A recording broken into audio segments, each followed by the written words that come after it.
দয়া ও রহমত। যে মানুষের প্রতি দয়া করে না, আল্লাহ তার প্রতি দয়া করেন না। সহিহ মুসলিম। সততা ও বিশ্বাস। মিথ্যাবাদিতা মানুষকে পাপাচারের দিকে নিয়ে যায় এবং পাপাচার জাহান্নামের দিকে নিয়ে যায়। সহিহ বুখারী, মুসলিম।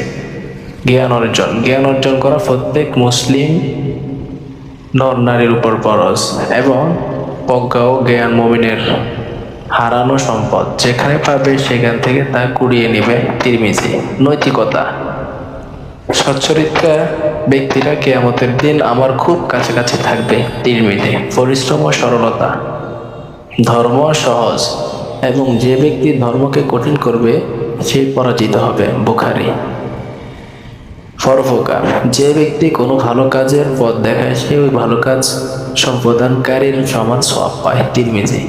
ঈমানের ভিত্তি। সে প্রকৃত মুমিন যার জিহ্বা ও হাত থেকে সকল মুসলিম নিরাপদ থাকে। তিরমিজি, বুখারী। এই হাদিসগুলো মুসলিমের ব্যক্তিগত ও সামাজিক জীবনের সঠিক পথ নির্দেশনা দেয় এবং আল্লাহ তাআলা ও তার রাসূলের সন্তুষ্টি অর্জনে সহায়তা করে।